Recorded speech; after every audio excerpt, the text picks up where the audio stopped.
Maya Rodriguez adjusted her oversized sweater as she walked through the doors of Jefferson High School for the third time this week. The fabric was soft and worn, a deep navy blue that had faded from countless washings, and she tugged at the hem nervously as the familiar sounds of teenage chaos washed over her. She had perfected the art of making herself invisible through years of practice, a skill honed through multiple school transfers and countless first days in unfamiliar hallways. Her small frame, barely 5'2", combined with her habit of keeping her dark hair pulled forward to partially hide her face, made her the kind of student teachers forgot to call on and classmates barely noticed. That's exactly how she preferred it. The morning air was crisp with the promise of autumn, and through the large windows that lined the main corridor, Maya could see the last stubborn leaves clinging to the oak trees that surrounded Jefferson High. The school building itself was typical of small-town Ohio architecture, red brick, built sometime in the 1970s, with that institutional smell of floor wax and old textbooks that seemed universal to public schools everywhere. It was smaller than her previous school in Chicago, more intimate in a way that both comforted and unnerved her. The hallways buzzed with the familiar chaos of student life, but Maya navigated through it like a ghost, clutching her worn backpack and keeping her eyes fixed on the polished linoleum floor. The backpack had seen better days, the zipper stuck occasionally, and there was a small tear near the bottom seam that her mother kept meaning to fix, but it held her books, and that was all that mattered. She had transferred to Jefferson 3 weeks ago when her mother's job relocated them to this small Ohio town, and Maya had no intention of making waves. She'd learned long ago that staying quiet and unnoticed was the safest way to survive school. The transition had been harder than usual this time. At 17, Maya was getting tired of being the perpetual new kid, of having to decode new social hierarchies and navigate unfamiliar territorial boundaries. She missed the anonymity of the big city, where it was easier to blend into crowds and where there were enough different cliques that everyone could find their place somewhere. Here in Jefferson, population 12,000, everyone seemed to know everyone else's business, and newcomers stood out like sore thumbs. As she walked, Maya's mind wandered to the conversation she'd had with her mother the night before. Elena Rodriguez had been so hopeful, so excited about their fresh start in this quiet town where she'd been offered a position as head nurse at the local hospital. "It'll be different this time, mija," she had said, using the Spanish endearment that always made Maya feel simultaneously loved and guilty. A chance to be a normal teenager, to make friends without all the complications. The complications her mother referred to were the reason they'd had to leave Chicago so suddenly. Maya's involvement in the underground fighting scene had started innocently enough, a way to use her martial arts training to earn money for the family when times were tight. But it had escalated beyond anything either of them had anticipated, and when Maya had put a college football player in the hospital after he'd grabbed her inappropriately at a party, Elena had decided it was time for a geographic solution to their problems. Maya pushed those memories aside as she made her way to her locker, number 247, located in what seemed to be the least desirable section of the school, near the maintenance closets and far from any of the main gathering areas. She'd been grateful for the isolation when she'd first been assigned the locker, but now she was beginning to realize that it also marked her as an outsider, someone not important enough to merit a prime location. "Watch where you're going, freak!" A sharp voice cut through her thoughts as someone deliberately bumped into her shoulder, sending her stumbling sideways into a row of lockers. The metal was cold against her back, and the impact sent a jarring shock through her spine. Maya's books scattered across the floor, pages fluttering, and her carefully organized notebooks sliding in different directions, and she immediately dropped to her knees to collect them, her cheeks burning with embarrassment. Standing above her was Brittany Walsh, Jefferson High's unofficial queen bee. Maya had learned her name within the first week, as everyone seemed to know who Brittany was and where she stood in the school's social ecosystem. tall, blonde, and radiating the kind of confidence that came from never having to doubt your place in the social hierarchy, Brittany looked down at Maya with undisguised disgust. Her outfit was perfectly coordinated. Designer jeans that probably cost more than Maya's entire wardrobe, a cashmere sweater in a shade of pink that complemented her complexion, and boots that clicked authoritatively against the linoleum when she walked.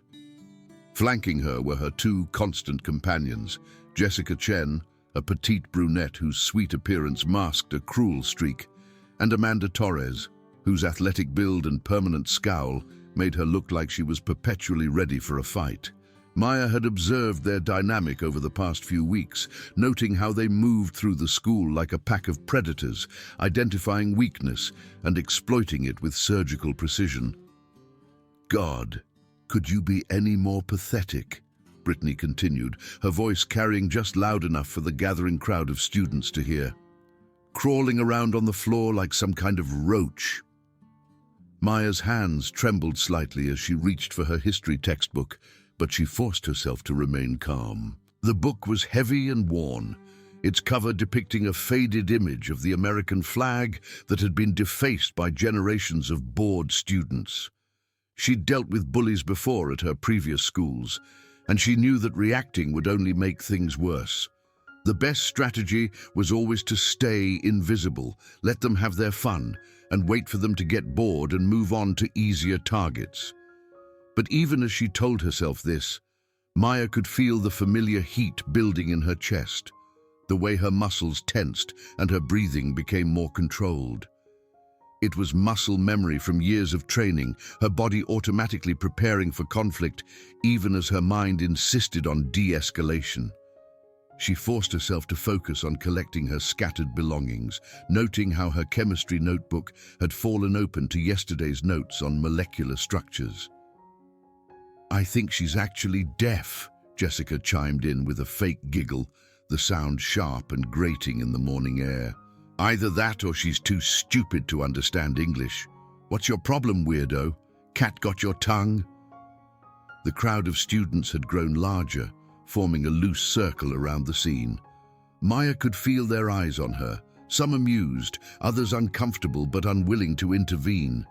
She recognized the familiar dynamics playing out, the entertainment value of watching someone else get torn down, the relief that it wasn't happening to them, the collective decision that it was easier to be a spectator than to get involved. Among the faces in the crowd, Maya spotted several students she recognized from her classes. There was David Kim from her AP English class, a quiet boy who always sat in the back and never volunteered answers.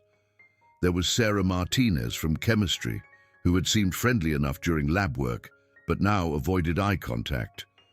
And there was Tyler Johnson, the star of the basketball team, who watched with the detached interest of someone observing an amusing but irrelevant spectacle. Maya finally gathered all her books and stood up slowly, still keeping her eyes downcast.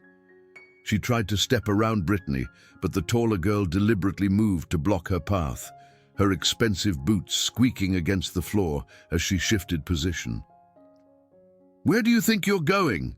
Brittany demanded, her voice taking on a harder edge. "We're having a conversation here. Don't you think it's rude to just walk away when someone's talking to you?"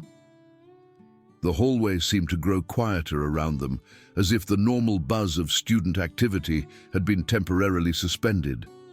Maya could hear the distant sound of a teacher's voice from one of the nearby classrooms, the mechanical hum of the heating system, and the soft whisper of pages turning as students pretended to be busy with their own affairs while actually watching the drama unfold.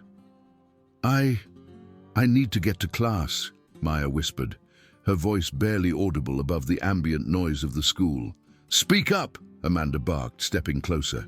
Her voice was deeper than the other girls, roughened by years of shouting across sports fields and weight rooms. "We can't hear you when you mumble like that. What kind of name is Maya anyway? Sounds foreign. Are you even supposed to be in this country?" Maya's jaw tightened almost imperceptibly, but she forced herself to remain calm. She'd heard variations of these taunts before, and she knew that responding would only escalate the situation. What these girls didn't know, what nobody at Jefferson High knew, was that Maya Rodriguez had spent years training in mixed martial arts. She held a black belt in Taekwondo, was proficient in Brazilian Jiu-Jitsu, and had won 3 regional championships in competitive MMA. Her small stature was deceptive. Beneath her baggy clothes was a body honed by countless hours of training, discipline, and dedication. Her martial arts journey had begun when she was 8 years old, after a particularly brutal encounter with bullies at her elementary school in Los Angeles. Elena had enrolled her in a local Taekwondo school, thinking it would help her daughter build confidence and learn to defend herself. What neither of them had expected was how naturally talented Maya would prove to be, or how completely the discipline would reshape her understanding of strength and control. By age 12, Maya had earned her black belt and was competing in regional tournaments. By 14, she had discovered Brazilian Jiu-Jitsu and fell in love with the chess-like mental game it required. By 16, she was training in mixed martial arts and earning money in underground circuits, using her skills to help support her mother and pay for their frequent moves. But Maya had made a promise to her mother when they moved to Jefferson: no more fighting, no more trouble. Her mother had been horrified when she learned about Maya's involvement in underground fighting circuits at their previous town, and she'd made Maya swear that she would try to be a normal student for once. That meant no martial arts, no competitions, and definitely no using her skills to solve problems with bullies. The promise weighed on her now as she stood in the hallway, every instinct screaming at her to end this confrontation quickly and decisively. She could visualize exactly how it would play out.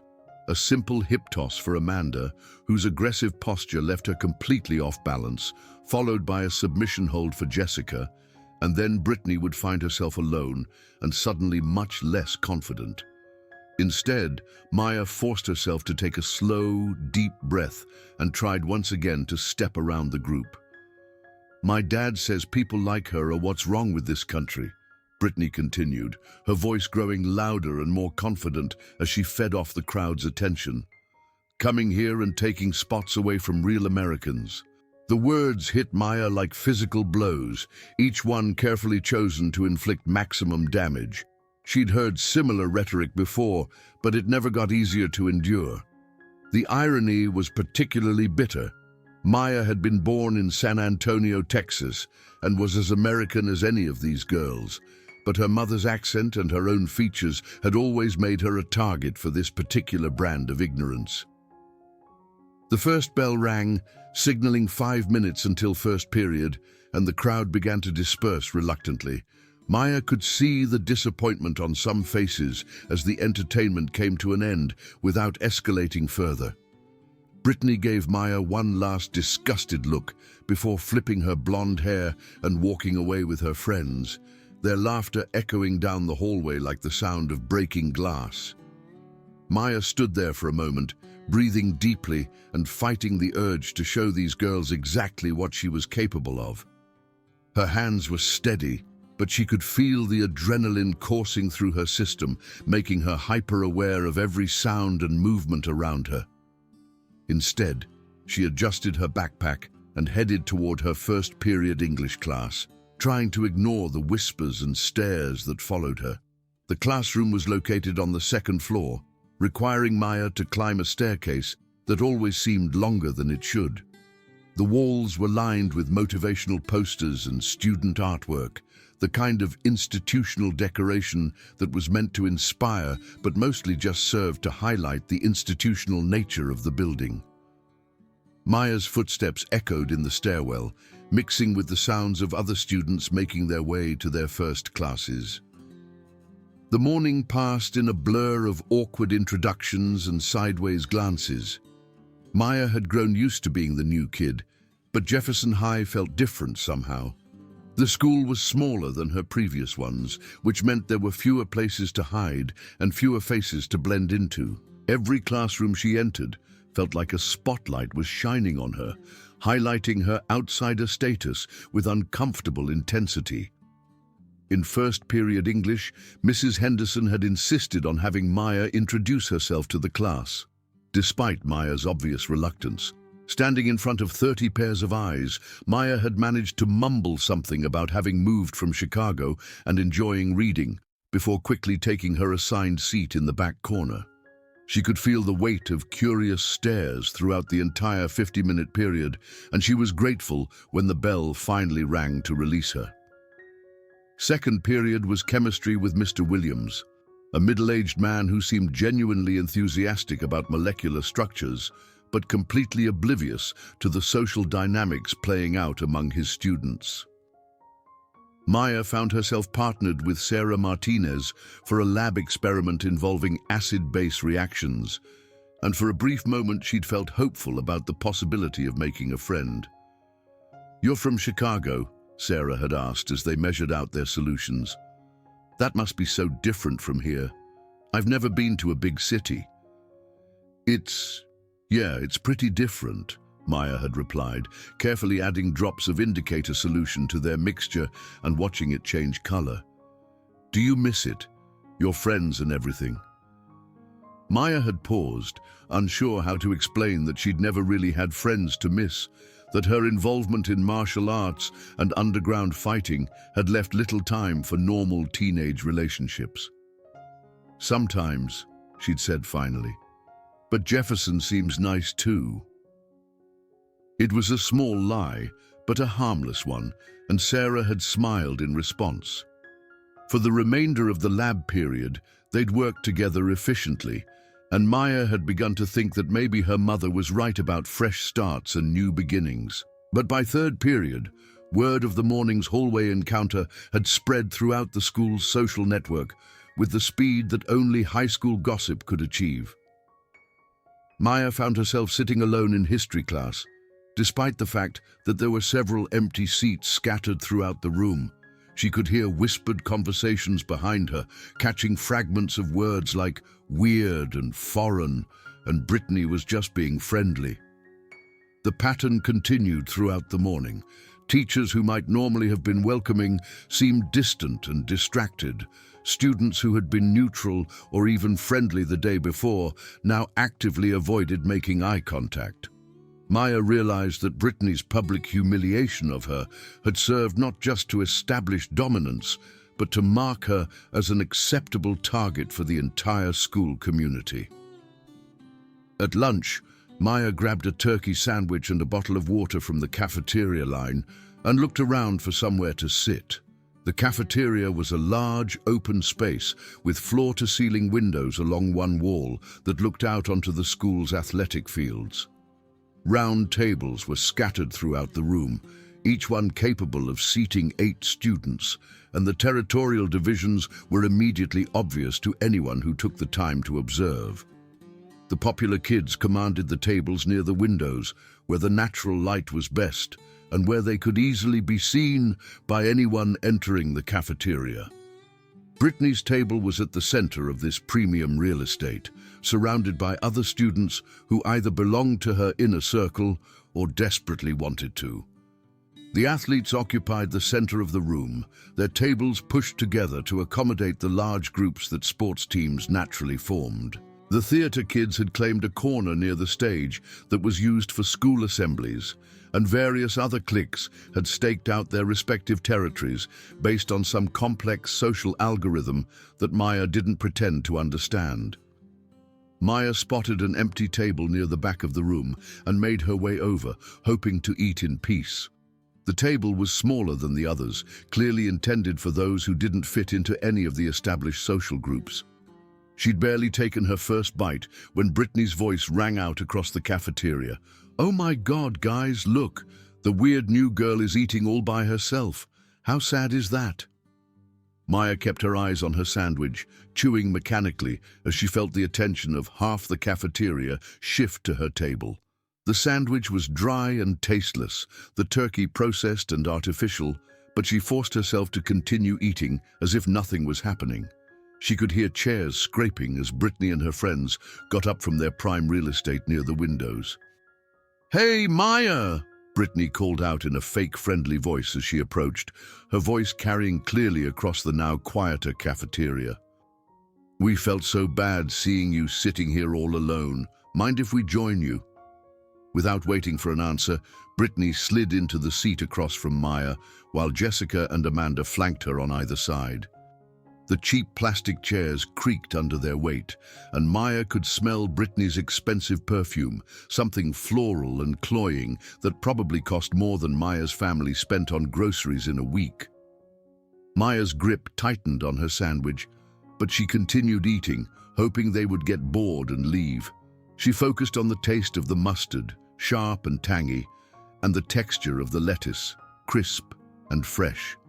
These small sensory details helped ground her, keeping her calm in the face of whatever psychological warfare was about to unfold. "You know, I've been thinking about our conversation this morning," Brittany continued, her voice dripping with false concern. "I realized I might have come across as unfriendly, and that's not who I am at all. I'm actually super welcoming to new students." Jessica giggled, the sound artificial and rehearsed. "Brittany's like the nicest person ever. She was just worried about you this morning because you seemed so lost." "Exactly," Amanda chimed in, her deeper voice adding a note of authority to the performance. "We want to help you fit in here at Jefferson. But first, we need to talk about your presentation." Maya finally looked up, meeting Brittany's eyes for the first time since the morning encounter. The blonde girl's smile was razor-sharp, and Maya could see the calculation behind her seemingly friendly demeanor. This wasn't random cruelty. It was strategic, designed to establish dominance while maintaining plausible deniability. "Your clothes, for instance," Brittany continued, gesturing at Maya's oversized sweater and faded jeans. "I mean, I get that you're probably trying to hide your body because you're insecure, but you're just making yourself look even weirder. And that hair, when's the last time you actually styled it?" Maya's dark hair was long and straight, usually pulled back in a simple ponytail or left loose around her shoulders.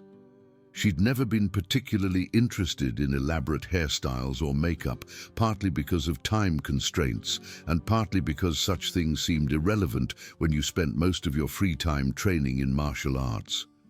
But she was suddenly acutely aware of how she must appear to these girls with their perfectly styled hair and carefully applied makeup.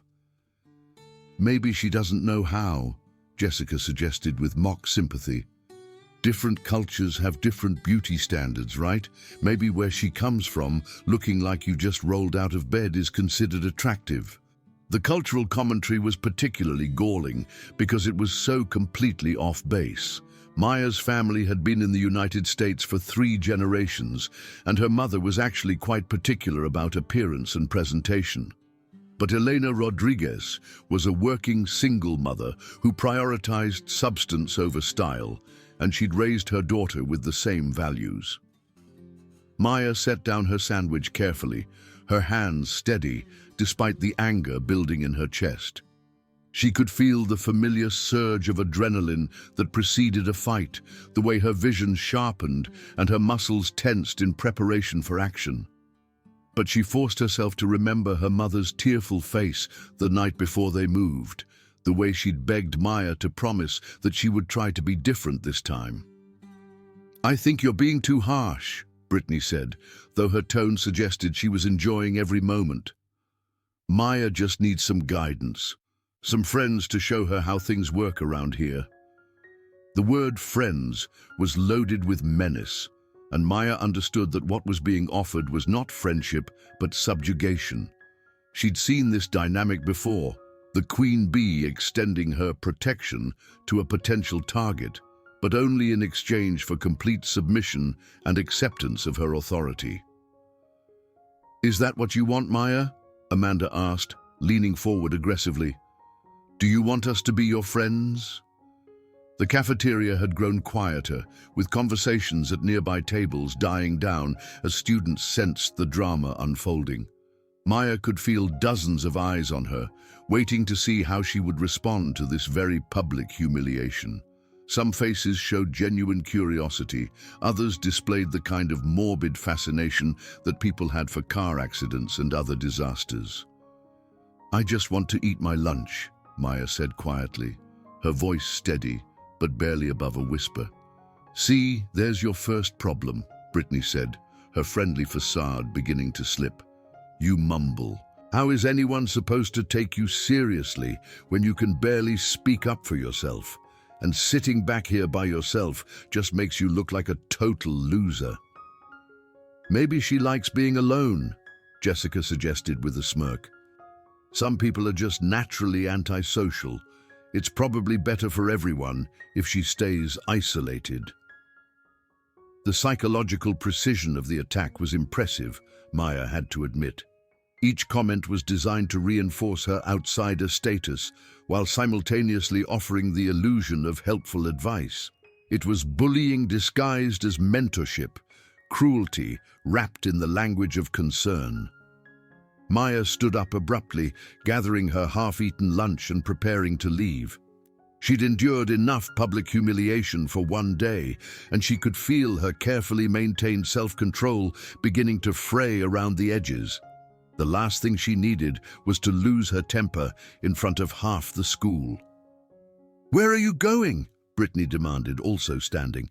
"We're trying to help you here, and you're just going to walk away. That's pretty rude, don't you think?"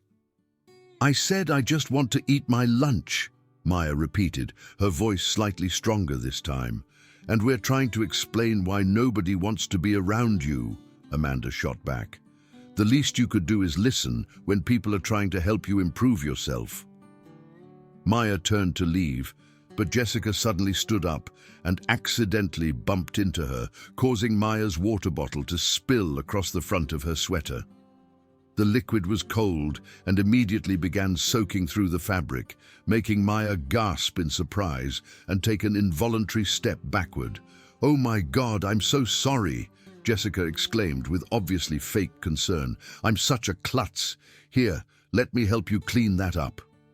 Before Maya could react, Jessica grabbed napkins from the table and began aggressively dabbing at Maya's upper body, the rough paper tearing at the wet fabric and drawing even more attention to the scene. The physical contact was unwelcome and invasive, and Maya could feel her personal space being violated in front of an audience of her peers. Maya stepped back, her face flushing with embarrassment and anger. "Stop!" Maya said firmly, grabbing Jessica's wrist to prevent her from continuing the humiliating "help." The moment Maya's hand closed around Jessica's wrist, she could feel the other girl's pulse, rapid and excited. Jessica was enjoying this, feeding off the public humiliation and the power dynamic that had been established. But she was also physically weak, her wrist small and delicate in Maya's grip, and Maya had to consciously control her strength to avoid causing actual injury. "Whoa," Amanda said loudly, drawing the attention of even more students. "Did she just grab you, Jess? That looked pretty aggressive to me." "I was just trying to help," Jessica said, pulling her wrist away dramatically and rubbing it as if Maya had actually hurt her. "God, you don't have to be so rough about it." The word rough seemed to echo through the cafeteria, and Maya could see heads turning at nearby tables. She realized that the situation was rapidly spiraling out of control, and any response she made would likely be twisted against her. The three girls had successfully maneuvered her into a position where defending herself made her look like the aggressor. "I need to go change," Maya said, gathering her things and walking quickly toward the exit. "That's right. Run away," Brittany called after her loudly enough for half the cafeteria to hear. "Just like you did this morning. No wonder you don't have any friends." Maya pushed through the cafeteria doors and headed for the nearest bathroom, her wet sweater clinging uncomfortably to her skin and her cheeks burning with humiliation. The hallways were mostly empty during lunch period, her footsteps echoing in the institutional quiet. She locked herself in a stall and took several deep breaths, fighting back tears of frustration and rage. The bathroom was typical of the school's utilitarian approach to architecture: white tiles, fluorescent lighting, and the lingering smell of industrial-strength disinfectant. Maya sat on the closed toilet seat and buried her face in her hands, trying to process what had just happened and figure out how to move forward. She could have ended that confrontation in about 30 seconds, she knew. A few well-placed moves would have left all three girls on the floor, and the humiliation would have been theirs instead of hers. But she'd made a promise, and keeping that promise meant enduring whatever these girls decided to dish out. The memory of her mother's tears was still fresh in Maya's mind. Elena Rodriguez had been devastated when she learned about Maya's involvement in underground fighting circuits, not because she disapproved of Maya's skills, but because she understood how dangerous that world could be for a teenage girl. The money had been good, better than anything Maya could have earned through conventional part-time jobs. But the risks had escalated beyond anything either of them had anticipated. The final straw had come when Maya put a college football player in the hospital after he'd grabbed her inappropriately at a party. The incident had been self-defense, pure and simple, but the boy's family had connections and resources that Maya's family lacked. Rather than face a protracted legal battle they couldn't afford, Elena had decided that a fresh start in a new state was their best option. Maya pulled out her phone and looked at the screensaver. A photo of her and her mother taken on their last day in Chicago. They were standing in front of their old apartment building, both smiling despite the sadness of leaving. Elena had been so hopeful about their move to Jefferson, so convinced that this small town would offer them the peaceful life they'd never been able to find in bigger cities. The afternoon brought more of the same treatment, though more subtle. Whispered comments as she passed in the hallways, deliberate shoulder checks when teachers weren't looking, and the constant feeling of being watched and judged. Maya found herself taking mental notes of the school's layout, identifying the less crowded routes between classes and the spots where confrontations were most likely to occur. In fourth period algebra, Maya noticed that students avoided sitting near her, leaving empty seats on either side, despite the fact that the classroom was otherwise crowded. Mrs. Patterson seemed oblivious to the social dynamics, focused entirely on quadratic equations and graphing calculators, but Maya was acutely aware of the invisible barrier that had been erected around her. Fifth period was American history with Mr. Davis, a teacher who seemed genuinely passionate about his subject, but struggled to maintain control over his classroom. Maya found herself seated near the back, which normally would have been ideal for maintaining a low profile. But today, the positioning made her feel trapped and exposed, unable to see potential threats approaching from behind.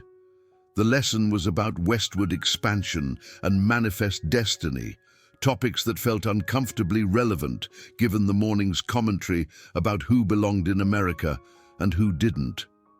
Maya tried to focus on taking notes, but she could feel eyes on her throughout the period, and she caught several students glancing back at her when Mr. Davis mentioned immigration and cultural conflict. By the time the final bell rang, Maya felt emotionally drained and physically tense from maintaining her composure all day. The constant vigilance required to avoid confrontations was exhausting, and she was looking forward to the relative safety of the walk home to her family's small rental house on the outskirts of town. She was walking toward her locker when she heard Brittany's voice behind her again. "Maya, wait up!" Maya turned to see all three girls approaching, their expressions difficult to read.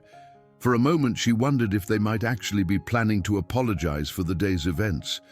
The hallway was less crowded than it had been during the morning rush, but there were still enough students around to witness whatever was about to happen. "We wanted to talk to you about what happened at lunch," Brittany said, her tone more serious than before. "I think there might have been some misunderstandings."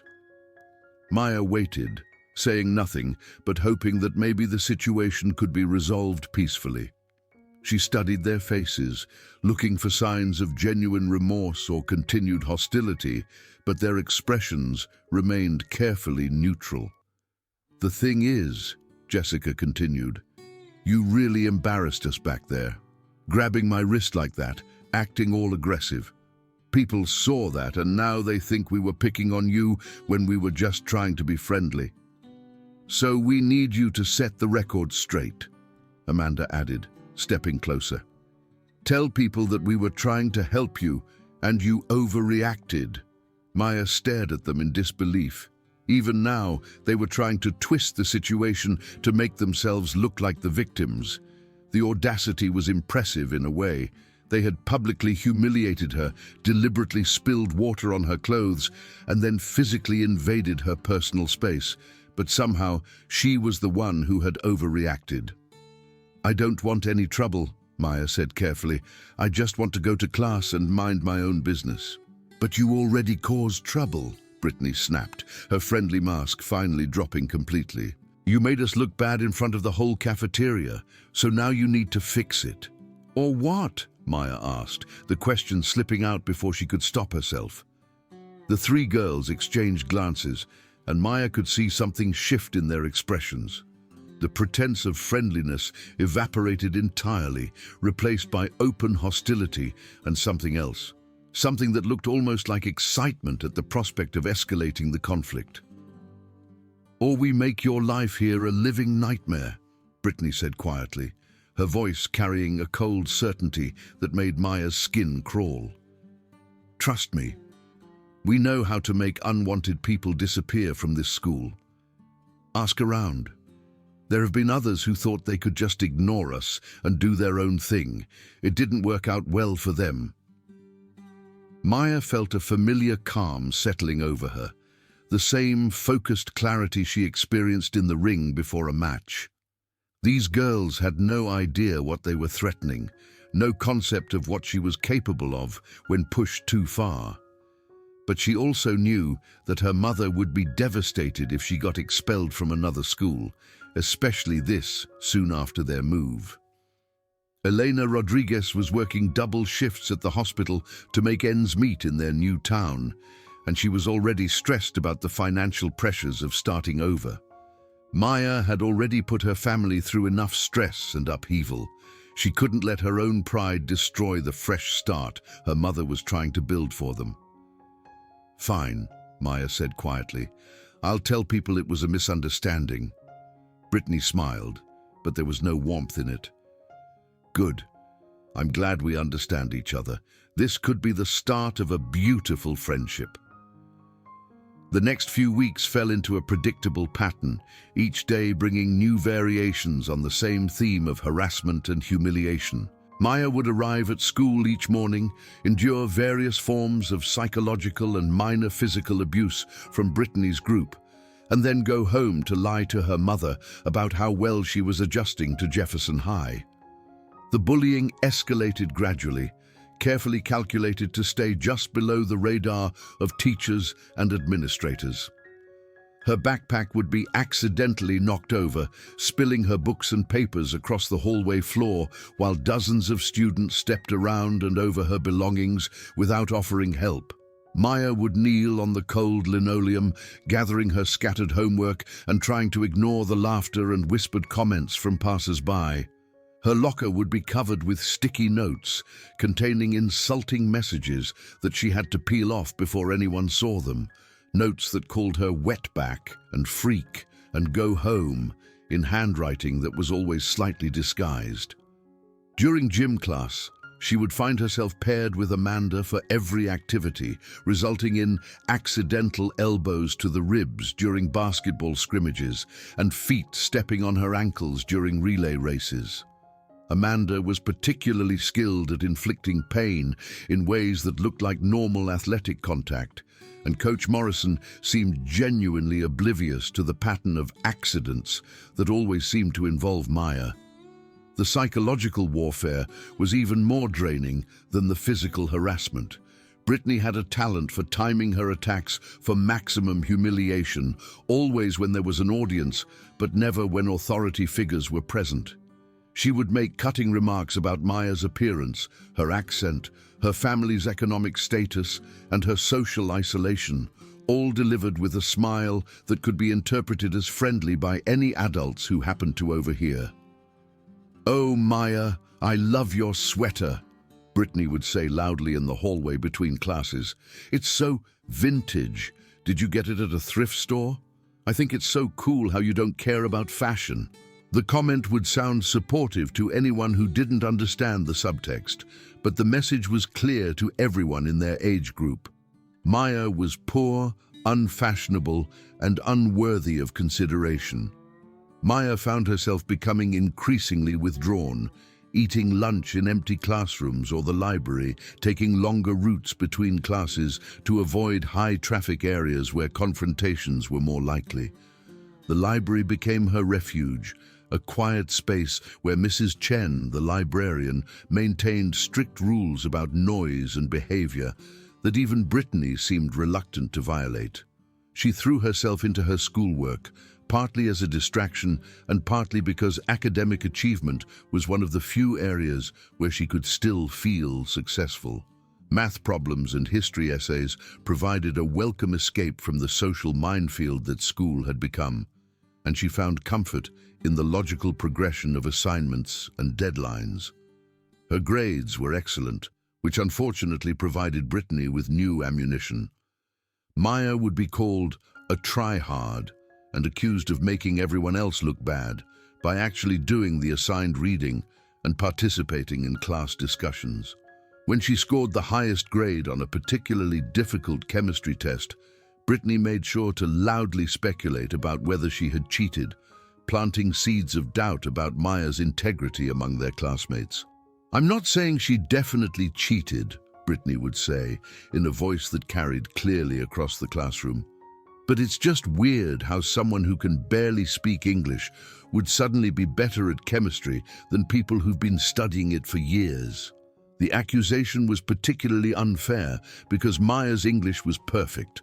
She'd been born in the United States and had never spoken anything else as her primary language. But the constant references to her being foreign had begun to take their toll, making her second-guess herself and wonder if her slight accent was more noticeable than she'd realized. The worst part was the isolation. Maya watched other students who witnessed the harassment look away uncomfortably, clearly recognizing what was happening but unwilling to get involved. She understood their reasoning. Brittany's group wielded significant social power at Jefferson High, and standing up to them could easily result in becoming their next target. But understanding their motivations didn't make the loneliness any less painful. During lunch periods, Maya would sit alone at her table in the back of the cafeteria, methodically eating whatever sandwich or salad she'd packed that morning, while trying to ignore the laughter and conversation from the more popular tables. Sometimes she would bring a book to read, but it was difficult to concentrate when she could feel eyes on her and hear whispered conversations that she was sure were about her. Maya's mother began to notice changes in her daughter's behavior. Maya, who had always been quiet, became almost completely silent at home. She stopped talking about school entirely, deflecting her mother's questions with vague responses about everything being fine. When Elena would ask about friends or teachers or classes, Maya would mumble something non-committal and change the subject. Elena Rodriguez was a perceptive woman, and she'd raised her daughter through enough school transitions to recognize the signs of social difficulty. But Maya had always been resilient before, always found ways to adapt and survive in new environments. This withdrawal was different, more complete and concerning. "Mija, are you sure everything is okay at school?" Elena would ask over dinner, studying her daughter's face for clues. "Everything's fine, Mom," Maya would reply, pushing food around on her plate without really eating. "Just adjusting to the new place, you know." But Elena could see the tension in her daughter's shoulders, the way Maya started at unexpected sounds, the dark circles under her eyes that suggested she wasn't sleeping well. She began working earlier shifts when possible, trying to be home when Maya got out of school, but her schedule as head nurse made it difficult to maintain consistent hours. Maya began having trouble sleeping, lying awake at night, replaying the day's humiliations and imagining different ways she could have responded. She would stare at the ceiling of her small bedroom, listening to the unfamiliar sounds of their new neighborhood and thinking about how easy it would be to end her problems with Brittany's group. She could visualize the confrontation in perfect detail. The look of shock on Brittany's face when Maya's true capabilities became apparent, the satisfying thud of Amanda hitting the floor, the way Jessica would crumple when Maya applied pressure to the right nerve points. The fantasy was vivid and appealing, but it always ended the same way, with her mother's disappointed face and another hasty move to another new town. The breaking point came on a Tuesday morning in early November.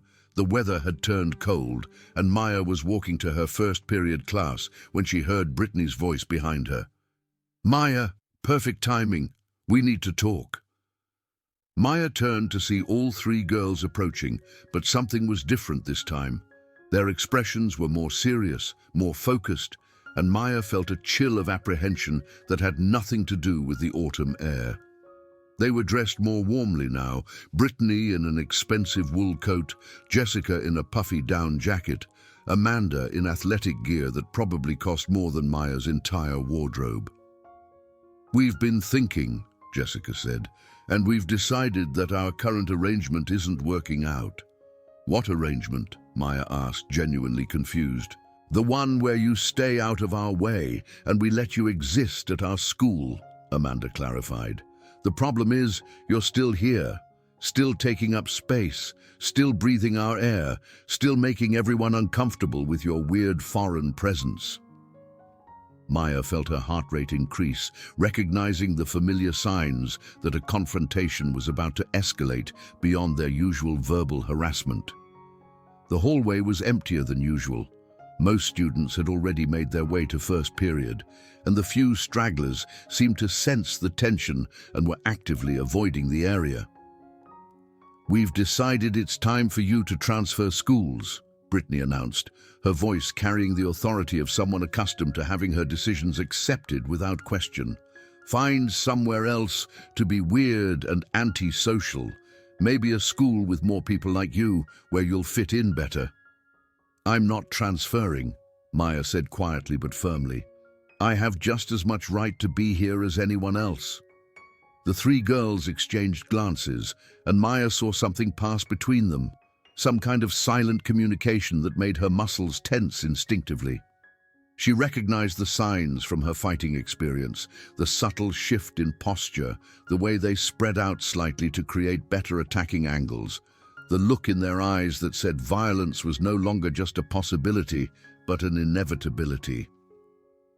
"That's where you're wrong," Brittany said, stepping closer. "See, this is our school. We've been here for years. We know everyone. Everyone knows us. You're just some random weirdo who showed up a few weeks ago thinking you could just fit in and be accepted." "But you're not accepted," Jessica continued, her voice taking on a harder edge.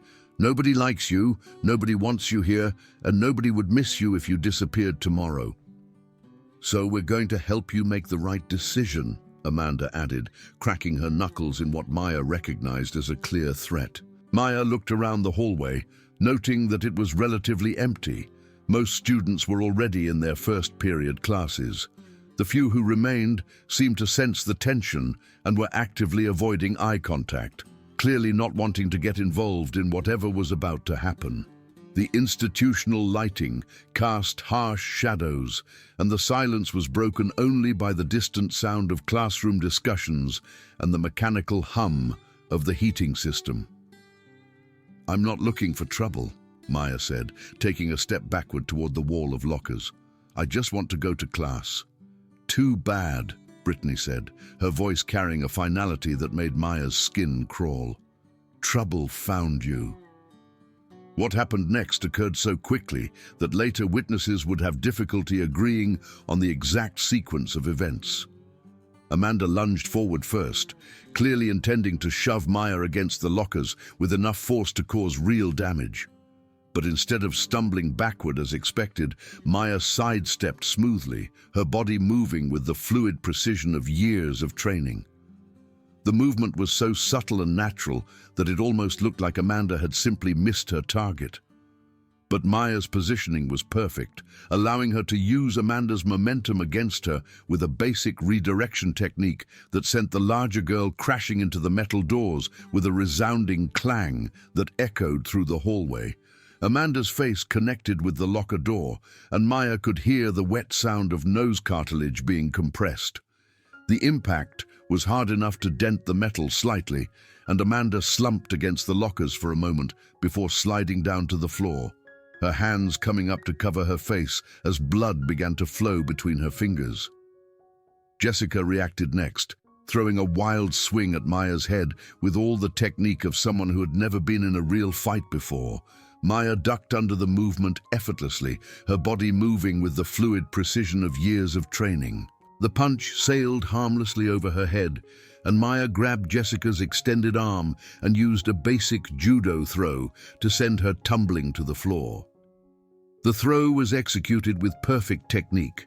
Maya controlled Jessica's descent to ensure she landed on her back rather than her head or neck, but the impact with the hard linoleum was still jarring enough to knock the wind out of her lungs.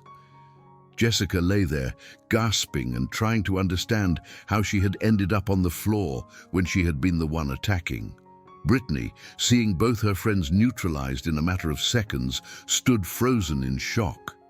Maya straightened up slowly, and for the first time since arriving at Jefferson High, she looked directly into Brittany's eyes without flinching or looking away. The transformation in Maya was startling. Gone was the hunched posture and downcast eyes. She stood tall, balanced on the balls of her feet, her hands relaxed but ready. Everything about her body language screamed dangerous competence, and Brittany suddenly realized that they had been tormenting someone who could have destroyed them at any point over the past month. "Stay down," Maya said quietly, her voice carrying an authority that made both girls on the floor remain exactly where they were. The command was delivered without emotion, but with such complete confidence that neither Amanda nor Jessica even considered disobeying. They had just experienced firsthand what Maya was capable of, and they understood instinctively that any further aggression would result in much more serious consequences. "What the hell are you?" Brittany whispered, her voice shaking. "Someone you should have left alone," Maya replied. By now, the commotion had attracted the attention of other students, and a small crowd was beginning to gather at both ends of the hallway. Maya could see phones being pulled out, could hear excited whispers as word spread that the weird, quiet girl had just taken down two of the school's most notorious bullies in about 10 seconds. The crowd was growing rapidly, drawn by the universal teenage fascination with drama and conflict. Maya could see faces she recognized from various classes, all wearing expressions of shock and disbelief. David Kim from her English class was there, his mouth hanging open as he tried to process what he'd just witnessed. Sarah Martinez from chemistry was recording with her phone, clearly planning to share the footage on social media within minutes. Amanda was trying to get back on her feet, her face red with embarrassment and rage. Blood was still flowing from her nose, staining the front of her expensive athletic wear. "You freak!" she shouted, her voice muffled by the blood and her cupped hands. "You're going to pay for that!" She charged at Maya again, this time with more caution, but still nowhere near the skill level needed to challenge someone with Maya's training. Maya waited until the last second, then grabbed Amanda's shirt and used her attacker's own momentum to throw her over her hip in a perfect hip toss. The technique was textbook perfect. Maya controlled the throw to ensure Amanda landed on the padded gym mats that had been left in the hallway after yesterday's pep rally setup. Even so, the impact was significant enough to knock the wind out of Amanda's lungs and leave her gasping on the floor. "I said stay down," Maya repeated, her voice calm but carrying an unmistakable edge of warning. Jessica was back on her feet now, her eyes wild with humiliation and anger. Her carefully styled hair was disheveled, and her expensive clothes were wrinkled and dirty from her contact with the hallway floor. "This isn't over, you psycho. You can't just attack people." "Attack people?" Maya repeated, genuine bewilderment in her voice. "You mean like you've been doing to me for the past month, like you were doing 30 seconds ago when you tried to hit me?" The crowd was growing larger, and Maya could see several teachers pushing through the gathering students. She knew that in a few moments, this confrontation would be over and the real consequences would begin. But for right now, for these precious few seconds, she was finally able to speak her truth. "I tried to be invisible," Maya continued, her voice growing stronger and more confident with each word. "I tried to ignore you, to stay out of your way, to be the perfect victim who would just take whatever you wanted to dish out. But you couldn't leave me alone, could you? You had to keep pushing and pushing until you finally pushed too far." "Maya Rodriguez," Principal Williams' voice boomed across the hallway as he approached the scene. "What is going on here?" Maya turned to face the principal, noting the shocked expressions on the faces of the students around her. Many of them had watched her being bullied for weeks without saying a word, and now they were seeing her in a completely different light. Some looked impressed, others seemed frightened, and a few appeared guilty as they realized their own complicity in what had been happening. "These 3 girls have been harassing me since my first day here," Maya said clearly, her voice carrying across the hallway. "Today they threatened me and then physically attacked me. I defended myself." "That's not what happened," Brittany protested, though her voice lacked its usual confidence. "She went crazy and attacked us for no reason." Principal Williams looked around at the scene, Amanda still on the floor holding her ribs, Jessica leaning against the lockers with tears in her eyes, Brittany standing several feet away from Maya as if afraid to get closer. Then he looked at Maya, who stood calmly in the center of it all without a mark on her. "Everyone involved, my office now," he said firmly. "The rest of you, get to class. Show's over." As they walked toward the principal's office, Maya caught sight of her reflection in a window and barely recognized herself. For the first time in weeks, she was standing up straight, her shoulders back and her head held high. She looked like someone who commanded respect, someone who wouldn't be pushed around or intimidated. The meeting in Principal Williams' office was tense, but ultimately satisfying. When he asked for witness statements, several students came forward to describe the weeks of harassment they had observed, painting a clear picture of sustained bullying that had finally escalated to physical confrontation. The hall security cameras corroborated Maya's version of events, showing clearly that Amanda and Jessica had initiated physical contact. "Miss Rodriguez," Principal Williams said after reviewing all the evidence, "while I can't condone physical altercations as a solution to conflicts, it's clear that you were acting in self-defense against an unprovoked attack. However, I have to ask, where did you learn to defend yourself like that?"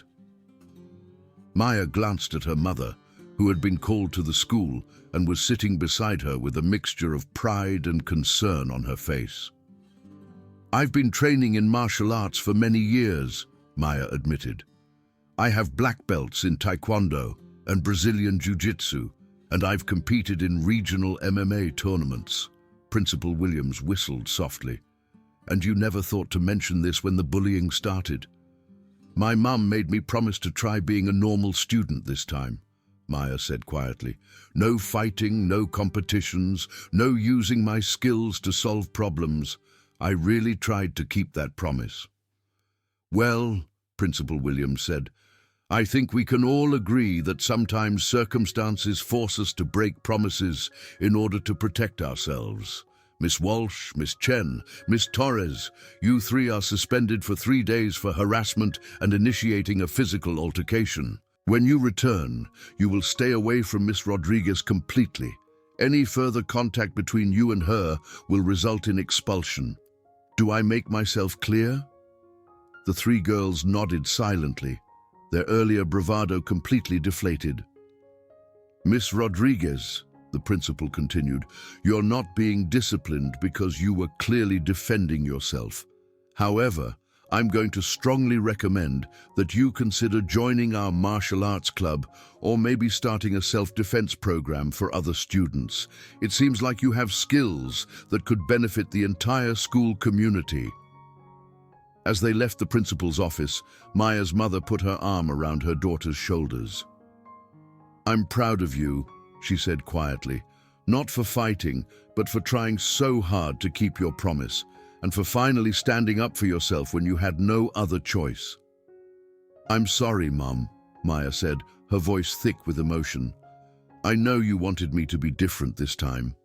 "Mija," Elena said, stopping in the hallway and turning to face her daughter, "I never wanted you to be different. I wanted you to be safe. And sometimes being safe means being strong enough to protect yourself." The remainder of Maya's time at Jefferson High was dramatically different from her first month. Word of the confrontation spread quickly, but instead of making her more isolated, it earned her a level of respect she had never experienced before. Students who had previously ignored her began nodding in the hallways, and several approached her to share their own stories of being bullied by Brittany's group. Maya discovered that she wasn't the only student who had been targeted. Over the past few years, Brittany, Jessica, and Amanda had systematically terrorized anyone they perceived as different or vulnerable. Several students had transferred schools rather than continue enduring their harassment, and others had suffered in silence just as Maya had. The three bullies, meanwhile, found their social status significantly diminished. Other students began speaking up about their behavior, and many of their former followers distanced themselves from the group. They completed their suspension quietly and returned to school with a much lower profile, no longer wielding the social power they had once taken for granted. Maya did join the martial arts club, and she also started a peer counseling program for students dealing with bullying. She discovered that she had a talent for helping others find their own strength and confidence, teaching them that standing up for yourself didn't necessarily mean fighting, but it did mean refusing to accept abuse. Principal Williams was true to his word about the self-defense program. Maya began teaching basic self-defense classes after school, focusing on awareness, de-escalation, and confidence building rather than fighting techniques. The classes were popular with students of all backgrounds, and Maya found that she genuinely enjoyed teaching and mentoring her peers. The experience changed Maya's relationship with her own abilities as well. She realized that her martial arts training wasn't just about fighting. It had given her discipline, confidence, and inner strength that served her well in all areas of life. She didn't need to hide that part of herself or pretend to be someone she wasn't in order to fit in. By the end of the school year, Maya had transformed from an invisible outsider to one of the most respected students at Jefferson High. She had close friends, was involved in multiple extracurricular activities, and had earned the admiration of both students and faculty. More importantly, she had learned that sometimes the most important battles aren't won with physical confrontation, but with the courage to stand up and refuse to be victimized. The bullies had picked on what they thought was an easy target, but they had unknowingly chosen to mess with someone who possessed not just the physical skills to defend herself, but the moral strength to do so without losing her humanity in the process. Maya's victory wasn't just personal, it was a triumph that made Jefferson High a safer and more welcoming place for everyone. Years later, when Maya looked back on her time at Jefferson High, she would remember not just the confrontation that changed everything, but the weeks of silent endurance that preceded it. She had learned that true strength wasn't about the ability to hurt others, but about the discipline to protect yourself and others without becoming the very thing you were fighting against. The experience had taught her that sometimes the most courageous thing you can do is to remain kind and compassionate even when others are cruel to you. But it had also taught her that there comes a point when kindness without boundaries becomes complicity in your own destruction, and that standing up for yourself is not just a right, but a responsibility to yourself and to others who might be suffering in silence. Maya Rodriguez had come to Jefferson High as a frightened, isolated teenager trying to hide from her own capabilities. She graduated as a confident young woman who understood that her strength was not something to be ashamed of, but something to be used wisely and responsibly. The bullies had tried to break her spirit, but instead they had helped her discover who she really was and what she was truly capable of becoming.